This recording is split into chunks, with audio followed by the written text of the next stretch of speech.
possession of the game. Check out what the Mavericks do. They double team Ayton. This is a summer league game, guys. Summer league. #1 pick, clearly getting the respect. Well, that's why Shaq Harrison throws the lob to Ayton, and you get the alley-oop. Ayton sitting over there, kind of like pointing to the rim, asking for it. Right hand, that's a jam. Adjusting to the NBA game process. Looks complete. There's some big guys down there, and, got to get in the weight room. Them dudes are big, and, a lot of guys are very talented and explosive. You always got to be alert on the floor. He seemed pretty alert. I mean, on his own down low in the second, Jalen Jones trying to dunk on him. That's not going to happen. He asked what his big takeaway was from this, and he's like, there's just so much energy. You could feel it everywhere. There were also a lot of fans in Las Vegas. Alert. Tip in off the glass. Ayton played in about 22 minutes. 6 points, 8 rebounds. He had 6 and 5 just in the second half. Ayton's not the only top 10 pick, though, for the Suns. They got Mikal Bridges from the Sixers with the 10 pick via that trade. He was feeling it from the corner with the three ball for you, 3 ball for you. He played 18 minutes. 2 in a row at one point, and then there's his third 3. Top corner. Bridges had 14 points. Only missed all 3. He was 4 for 5. Suns looking good with their new guys, at least in Summer League. 92-85, the final in this one.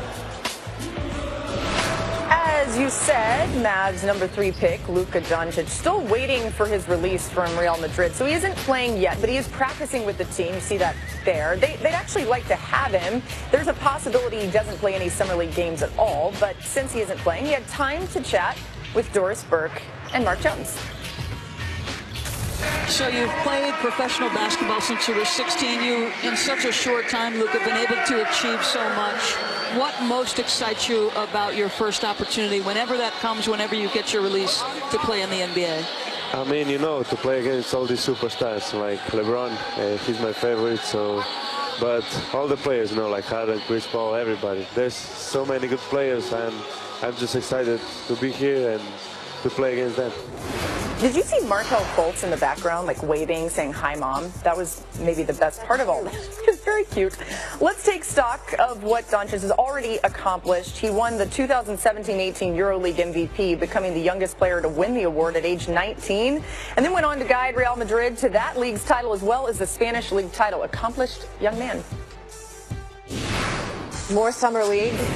Clippers and the Warriors. DeMarcus Cousins, that's the new guy on the squad for the Warriors, and Kerr was like, here's how I got him. Bob called me and he said, you're not going to believe this, but we have a shot at DeMarcus Cousins, and caught us all off guard. Wow. And we just felt like we didn't have enough all-stars. So I've always wanted a team where, everything doesn't rely on me, and, now I'm in a position. Poor Warriors. The roster was just looking so thin before they landed him. They do have Jordan Bell, second-year pro. Was an all-star in this one, second quarter, outrunning everyone. Legs it in with the foul, showing some hustle there. Bell would miss the first free throw, and then he hustles. Check this out. The block on the other end. Both sides of the floor, sort of making good for the miss at the free throw line, and then into the third quarter. One side to the other, coast to coast, gets the dunk. Bell had 6 points, 11 rebounds, and 3 blocks. The Warriors win. Shocking, I know, 75. Looking at a way for everyone to get out. That's according to Adrian Wojnarowski and Royce Young. It's going to happen sometime this summer, and it's going to save the Thunder more than $100 million. It could be a buyout or the stretch provision or trade.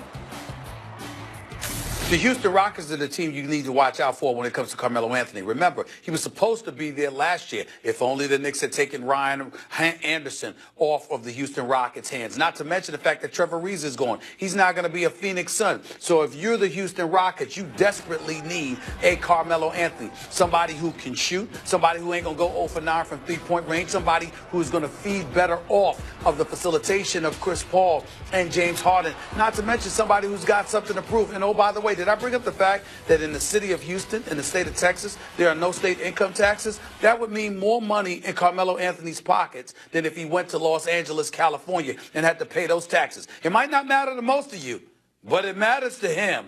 Houston has the edge. It ain't a guarantee, but they have the edge. Clearly it matters to him. He opted in. OKC played nearly 2,000 minutes with Russell Westbrook, Paul George, and Carmelo Anthony on the court together last season. They fared okay. They outscored opponents by 4.9 points per 100 possessions. But when Melo was just on the bench, it was just that much better. With Westbrook and George only, they improved by nearly 10 points, with the biggest difference coming on the defensive end. That second quarter, Bamba scoring his first points. I mean, they're technically NBA points, but yeah. Later, Bamba, the lay-in. Steve Clifford's got to like what he sees in his new man. He's very bright. He's a good learner. He has a ton of questions, and he has the right attitude to make quick improvement and figure this game out quickly. Okay, so speaking of his ability to improve quickly, late in the second, Bamba catches it in the paint, gets blocked. Not quite sure how that happens when you're that tall, but it does occasionally. So then the adjustment comes in the fourth.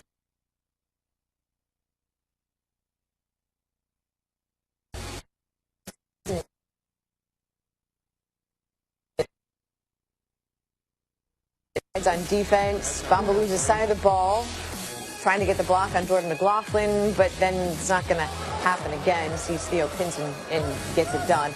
11 points, 7 rebounds, and that block. Magic win by 6. I would sing Summer League too, but I can't stay on key like you do. Every time it's the same. It's only by accident. So good. Cavs, Wizards, Colin Sexton, a part of the future of the Cavs, and he came in the game wearing former Cavalier Kyrie Irving's old number and new sneakers, the Kyrie 4s.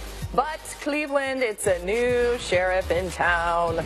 Sexton, he can do this quite well. Drains the long three. That's the first bucket for Sexton, and in the second half, he really starts to heat up in the paint, putting the layup up.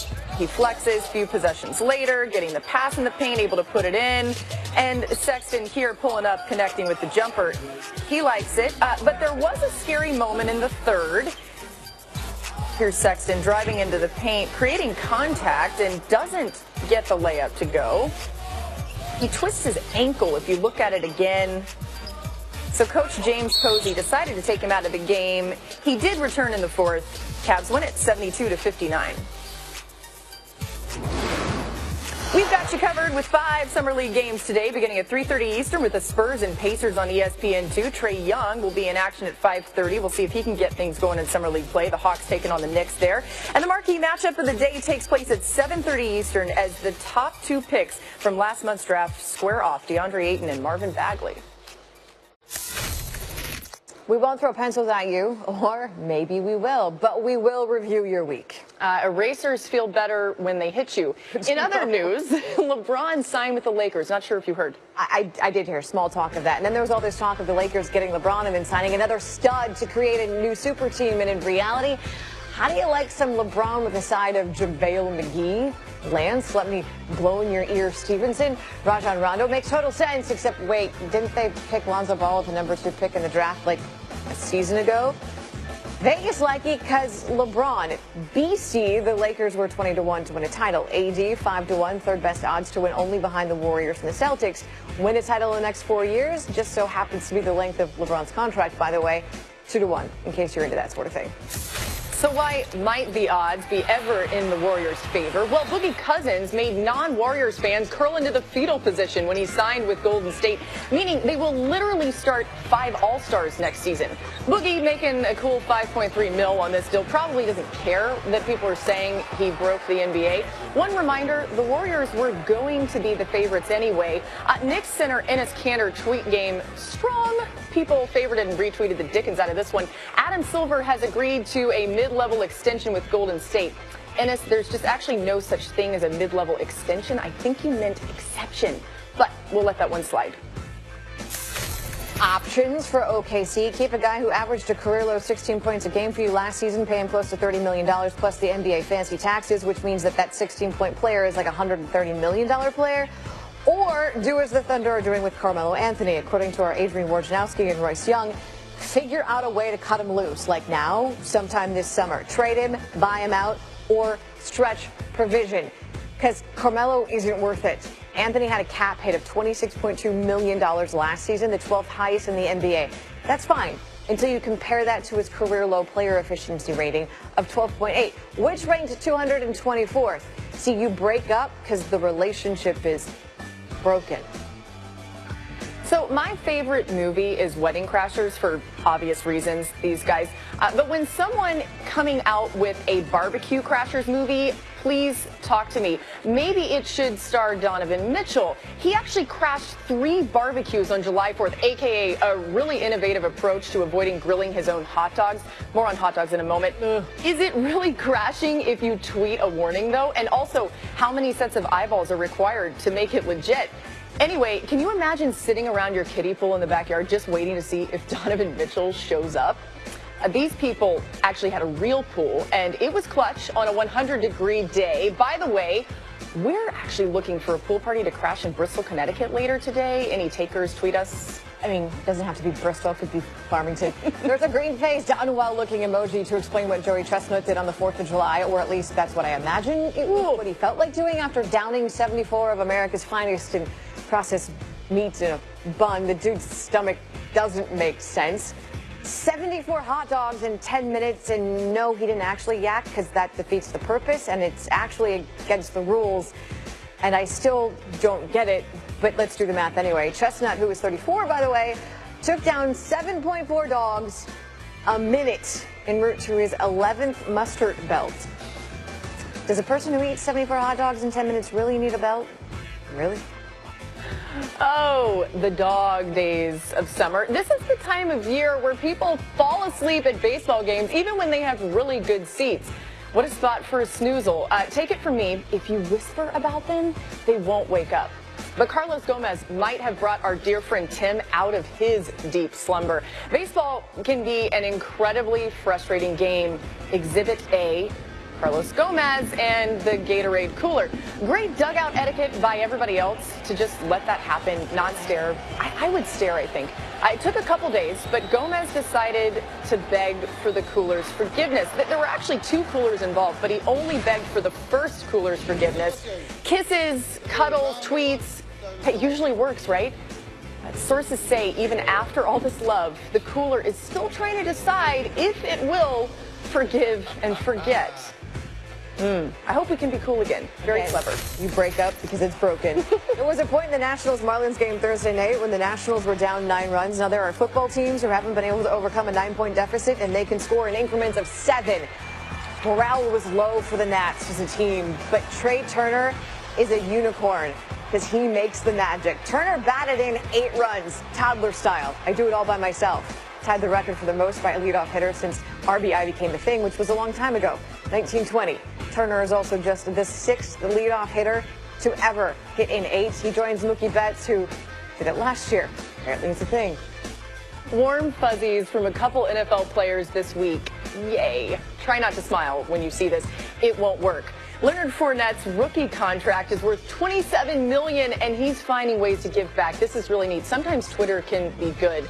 This LSU student tweeted that she needed help paying for her tuition, and Fournette responded saying he'd take care of all of it. Slow clap or fast, whatever. Turns out she was an athletic trainer at LSU when he was in school and from his hometown. So good on you, Leonard. And then there's Marquise Goodwin, who bought a house for his mom, Tamina, and sister, Deja. He surprised them with this beautiful gift and said he was thankful to his mother for everything, especially giving him a sister like Deja. Goosebumps. I would just like to say that I cannot wait for Tom Brady to retire. No, I am not actually a Patriots hater, nor do I hate Tom Brady. It's actually quite the opposite. Because if he retires, we just get more of this, and more is more. Tom Brady living his best life on vacation. The sound is so brilliant. His golf game is not as good as his football game. And then when you see bears, I think basically Mother Nature has figured out the solution to Tom Brady. The football Bears play the Patriots on the football fields, 7th week of the season, and then isn't this how Dodgeball, underrated movie by the way, isn't this how every family should close out a holiday vacation? By throwing things at each other? This was posted by Giselle's arm Giselle. there is not bad. Yeah, I was going to say, where's Giselle in all this? And then she showed up. So No, I mean, she's nailing them. It makes everyone feel better if you can just whip things at each other. All right, coming